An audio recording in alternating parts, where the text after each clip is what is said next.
Hello and welcome to week 7 in anthropology, cultural anthropology.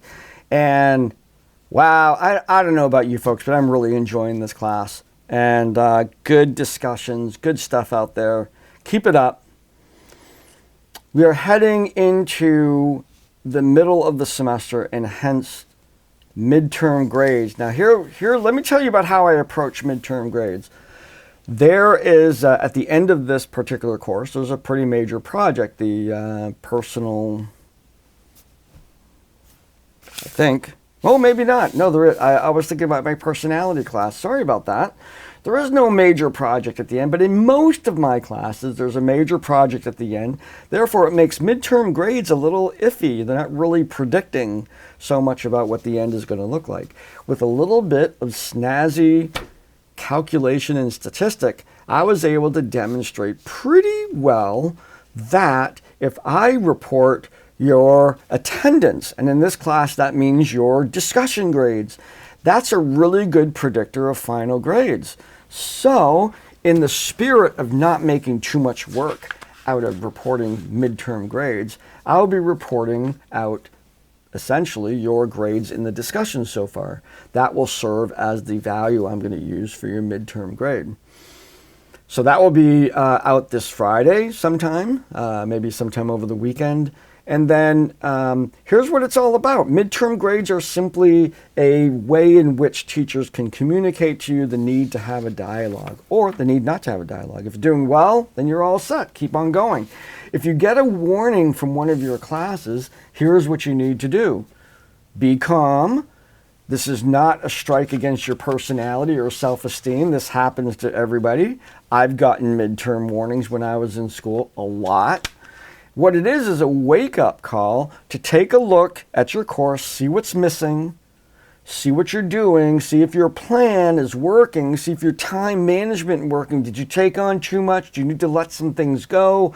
Do you need to maybe do a little less of some things and more of the homework sort of things? It's an opportunity before it's too late. Essentially, we send out midterm warnings as a way of communicating to you that you are approaching the point of no return, that if you don't turn things around, we're probably just going to have to shoot the horse.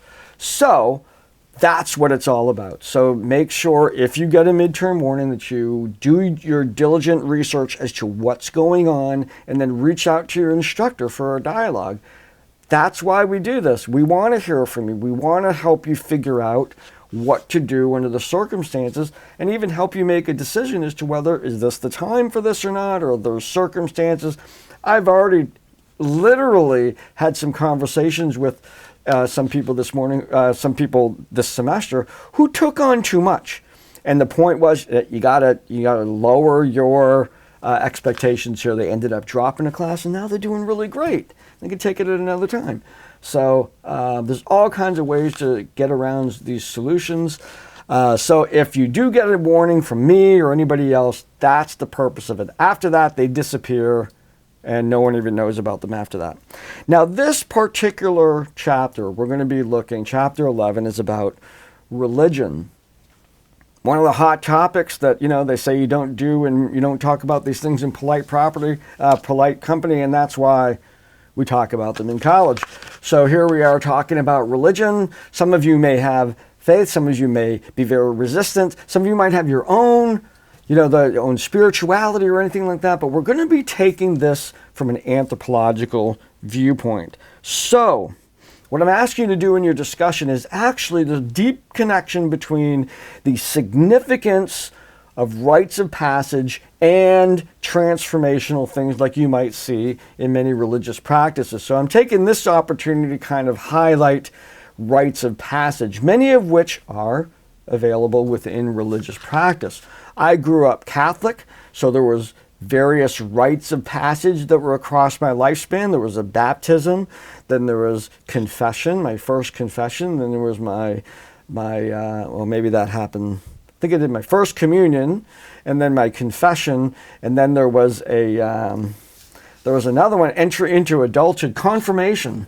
That was it. So these rites of passage from childhood into adulthood, that changed my status within that religious structure. Now, your example doesn't have to be like that, but I'm asking, doesn't have to even be religious, but I'm asking for a discussion about rites of passage. However, okay, then the quiz, is about expressing why anthropologists have found the belief and practice of supernatural things is important for human beings. And then the assignment. And I'm actually really psyched up about this assignment. I've already heard from some people who are having some experiences with this and having a ball with it. So what I'm asking you to do is to do a anthropological study of a religion. An organized religion, a church facility, that kind of thing. So it doesn't have to be yours. It can be yours. It can be something else. It can be something you've heard of. The idea, though, is this is a ethnography, and you are doing it with the practice of anthropologists, meaning you have to go. You have to go there, attend a service, maybe attend more than one, to gather the information that you need, interview some people, come up with some questions about what is this all about, learning about that culture from the inside. This is maybe a scary thing for you.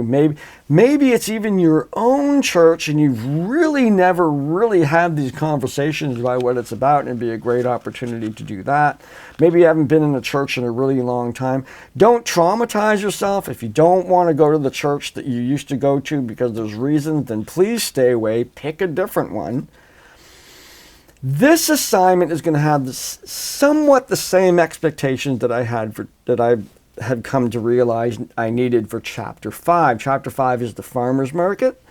This one is, again, a little similar to the farmer's market. I'm going to be flexible on grades. I need to go in. I answered an email just before I was on here about an individual who was asking that question, what kind of time frame do we have for this?